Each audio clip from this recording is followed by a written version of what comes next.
नमस्कार और स्वागत है आज के इस खास चर्चा में। आज हम एक ऐसी किताब की दुनिया में उतर रहे हैं जिसने काफी हलचल मचाई थी। अरुंधति रॉय का पहला उपन्यास the God of small things. हाँ, 1997 में आई थी और आते ही बुकर प्राइज जीत लिया था इसने। बिल्कुल, और आज भी इसकी गूंज सुनाई लेती है। हमारे पास इस उपन्यास का एक अच्छा हिंदी सारांश है और हम इसी के जरिए कहानी की परतें खोलने की कोशिश करेंगे। हाँ, किरदारों को समझने की और वो जो गहरे सामाजिक संदेश है ना इसमें, उनको पकड़ने की। सही कहा, ये सिर्फ कहानी का विश्लेषण नहीं बल्कि ये समझना है कि ये उपन्यास आज भी इतना जरूरी क्यों लगता है, क्यों इतना प्रासंगिक है। बिल्कुल, तो चलिए सीधे चलते हैं केरल के अयमनम कस्बे में।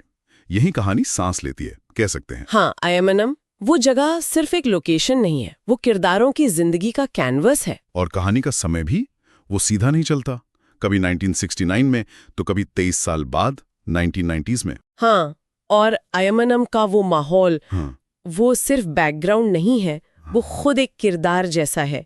जैसा सारांश बताता है ना, 1960s का केरल, खासकर अयमनम, गहरे रूढ़िवादी माहौल में जकड़ा हुआ था। मतलब जाति व्यवस्था, सामाजिक नियम, ये सब बहुत मजबूत थे वहाँ। बहुत ज्यादा जाति की जड़ें गहरी थीं, नियम पत्थर की लकीर जैसे थे।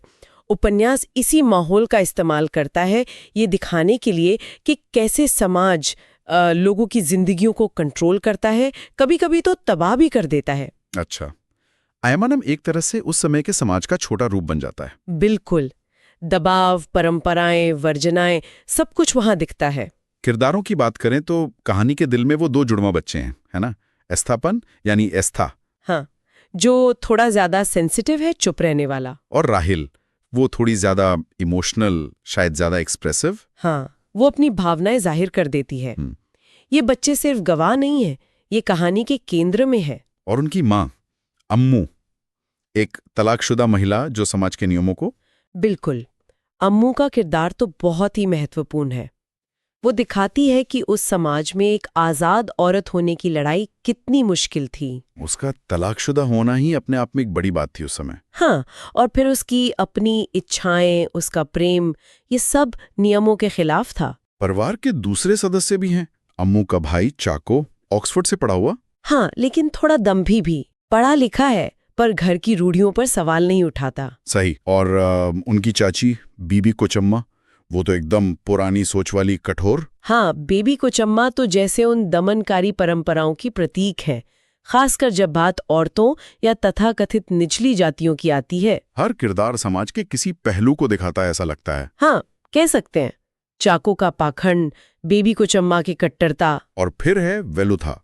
सारांश बताता है कि वो दलित समुदाय से है और उसी के साथ अम्मू का प्रेम संबंध कहानी का मुख्य संघर्ष बिंदु बनता है। हाँ, वेलुथा का होना ही नियमों को चुनौती देना है। उसका किरदार क्यों इतना अहम है? वेलुथा सिर्फ अम्मू का प्रेमी नहीं है, वो उस जाति व्यवस्था की क्रूरता का प्रतीक है जो उपन्यास दिखाता है। वो हुनरमंद है, बच्चों से स्नेह रखता है, लेकिन समाज के लिए उसकी जाति ही सब कुछ है। तो ये सारे पात्र मिलकर कहानी का ताना बाना बुनते हैं। हाँ, अम्मू का विद्रोह, वेलुथा की स्थिति, चाको का दोहरापन, बेबी कोचम्मा की सख्ती और बच्चों की वो मासूमियत, ये सब मिलकर उपन्यास के जो मुख्य संघर्ष है ना, व्यक्तिगत इच्छा बनाम सामाजिक बंधन, प्रेम बनाम वर्जनाएं, उन्हें रचते हैं। चलिए अब कहानी के उस हिस्से पर आते हैं जो सब कुछ बदल देता है। 1969 की वो घटनाएं। एस्था और राहिल तब सिर्फ 7 साल के थे। हाँ, और इसी दौरान उनकी माँ अम्मू और वेलुथा के बीच वो गुप्त प्रेम संबंध शुरू होता है। सारांश ही से साफ कहता है, सामाजिक नियमों के खिलाफ जाकर किया गया प्रेम। ये कितना विस्फोटक रहा होगा उस माहौल में। विस्फोटक से भी कहीं ज्यादा। आज शायद कल्पना करना भी मुश्किल हो, लेकिन उस समय उस जगह पर एक उच्च जाति की महिला और एक दलित पुरुष के बीच प्रेम, वो सिर्फ अस्वीकार्य नहीं था, वो एक तरह का अपराध माना जाता था। अपराध मतलब सामाजिक अपराध। हाँ, बिल्कुल। ये सीधे सीधे सदियों पुरानी जाति व्यवस्था, पवित्रता अपवित्रता की धारणाओं पर हमला था। ये सिर्फ 2 लोगों का निजी मामला नहीं रहा, इसे पूरे सामाजिक ढांचे के लिए खतरा माना गया। तो उनका प्रेम एक तरह का सामाजिक विद्रोह बन गया, अनजाने में ही सही। हाँ, कह सकते हैं। और जब ये अपराध खुलता है तो समाज का असली क्रूर चेहरा सामने आता है।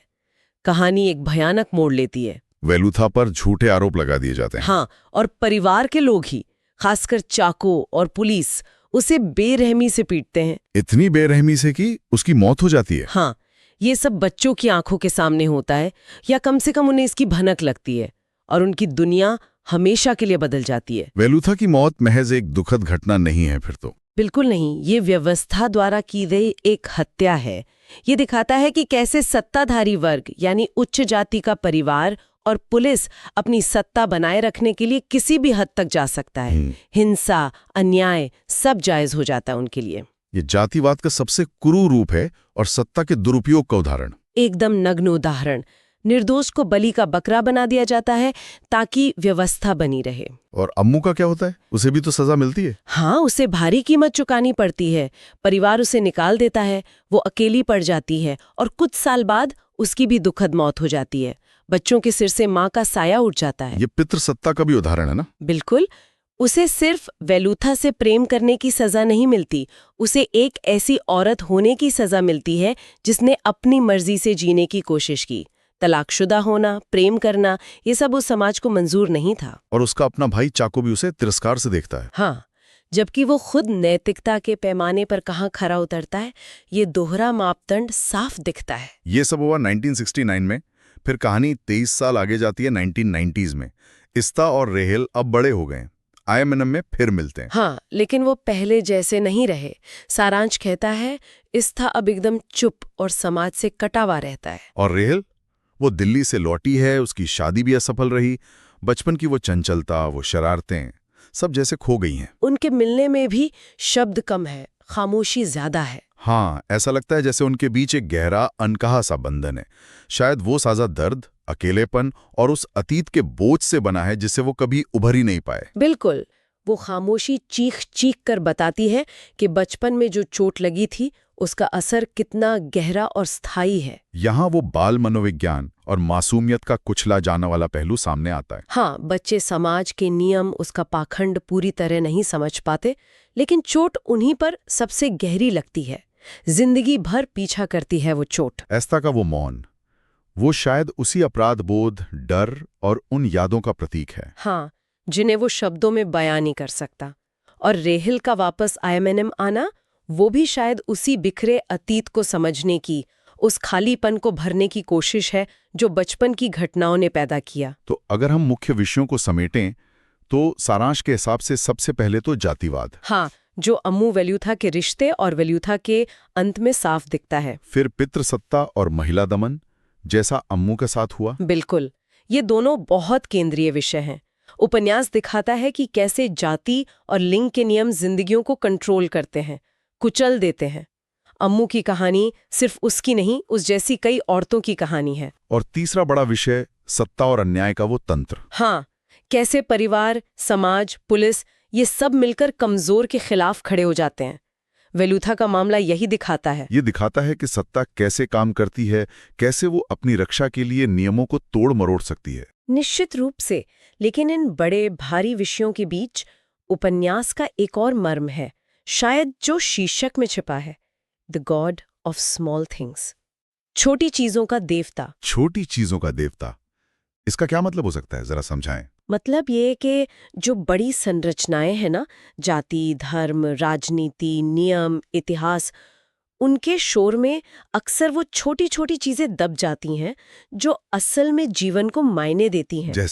जैसे बच्चों की मासूम बातें, नदी किनारे बिताए पल, वो चोरी छिपे प्यार के लम्हे, प्रकृति की सुंदरता, छोटे छोटे इशारे, निजी भावनाएं। उपन्यास शायद ये कह रहा है कि इन्हीं छोटी चीजों में जीवन का असली सार है, उसकी खूबसूरती और उसका दर्द। अच्छा। और शायद इन्हीं छोटी चीजों का अपना एक देवता होता है जिसे बड़े नियमों की दुनिया नजरअंदाज कर देती है। ये तो बहुत खूबसूरत व्याख्या है, और सारांश का निष्कर्ष भी कुछ ऐसा ही कहता है। उपन्यास दिखाता है कैसे समाज के बनाए बड़े नियम छोटी चीजों की खूबसूरती और मासूमियत को कुचल देते हैं। बिल्कुल। अम्मू और वेलुथा का प्यार, एस्था और राहेल का बचपन, वेलुथा का बच्चों के लिए वो नाव बनाना, ये सब वो छोटी चीजें थीं जिन्हें समाज के बड़े नियमों ने बर्दाश्त नहीं किया।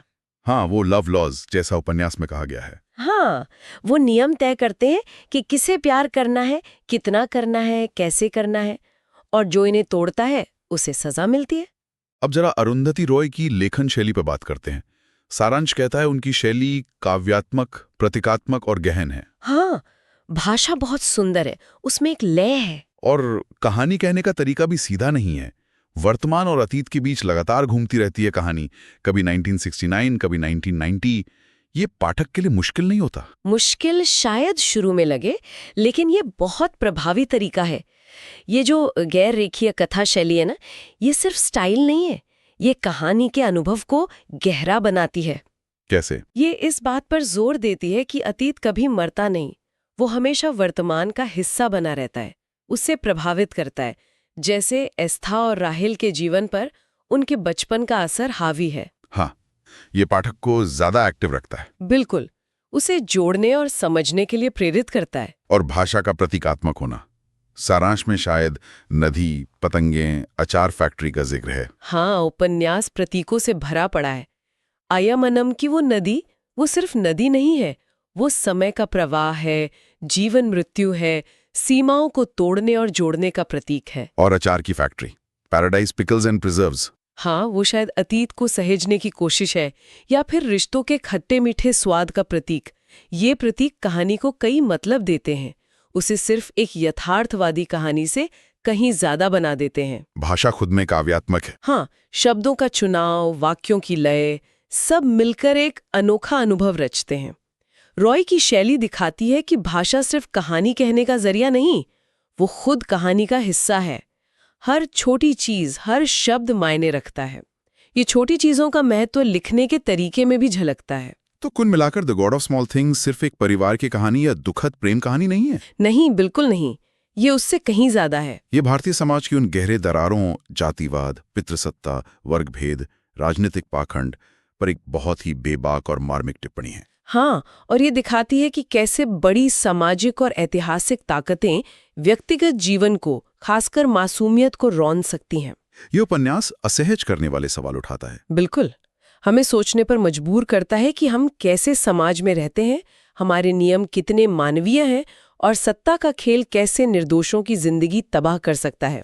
कहानी केरल में है, लेकिन मुद्दे सार्वभौमिक हैं, इसीलिए तो दुनिया भर के पाठकों ने इसे पसंद किया और इसे बुकर मिला। इसका मतलब ये कहानी सिर्फ भारत के अतीत की नहीं, आज भी उतनी ही प्रासंगिक है। निश्चित तौर पर जातिगत भेदभाव, लैंगिक असमानता, सत्ता का दुरुपयोग, ये मुद्दे आज भी हमारे समाज का सच है।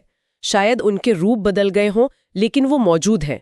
उपन्यास हमें याद दिलाता है कि इन बड़े मुद्दों का असर छोटी जिंदगियों पर कितना गहरा और विनाशकारी हो सकता है। तो इस गहन चर्चा के अंत में हमारे सुनने वालों के लिए सोचने वाली बात क्या हो सकती है? कोई आखिरी ख्याल? मुझे लगता है ये उपन्यास हमें एक बहुत ही बुनियादी सवाल पर लाकर खड़ा करता है, जो इसके शीर्षक से ही जुड़ा है।